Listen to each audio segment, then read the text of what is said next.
in the corner, scared to take on what is now the power base of that party. What does this all mean for November? And what's really at stake? Here with reaction, Michigan GOP gubernatorial candidate, somebody I've supported a long time, John James is with us. This is the year. This is the time.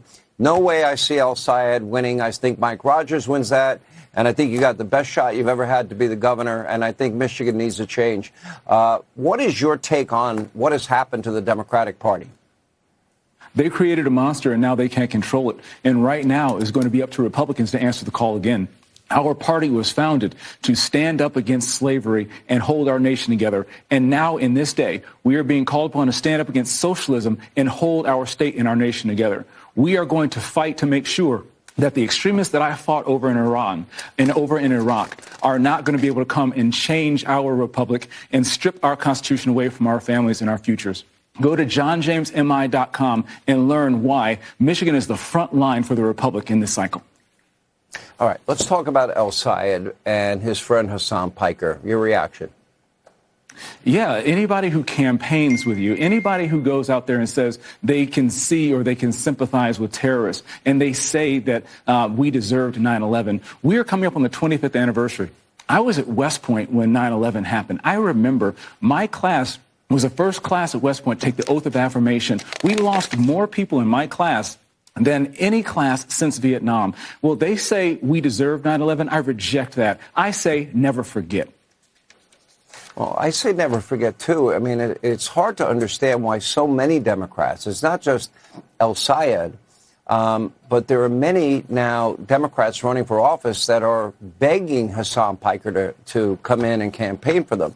And, you know, say what you will about Bernie Sanders, but Bernie Sanders and AOC have had the most amount of influence and impact on who the Democratic primary winners are. I'm convinced that Bernie Sanders in his Fight the Oligarchy tour on their private jet with AOC, he was basically, you know, handing off the baton, and we now see it in a poll in New Hampshire where AOC is the top candidate to be the presidential nominee in 2028. That's a big deal.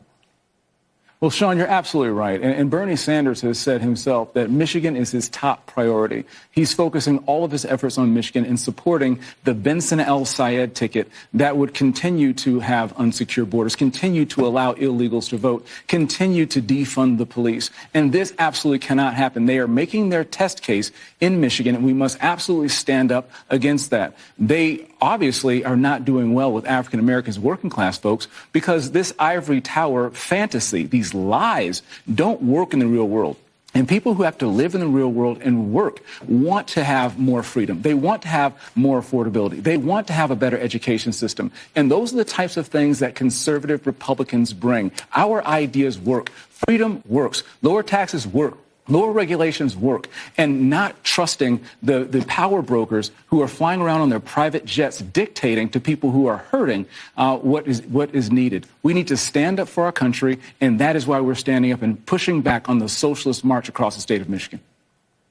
Congressman, hopefully soon, Governor, I want to ask you one last question. Yeah. You know the people of Michigan really, really well. I think I know the people of Michigan, hardworking, salt of the earth. Do you think they'd vote for a guy like El Sayed for the U.S. Senate? Well, we have to make our case. We have to go out there and we have to talk about standing up against socialism and making sure we save the state of Michigan. We have a case to make. Our ideas win. It's going to be common sense versus crazy. And we're going to make sure that we're making that case to the people.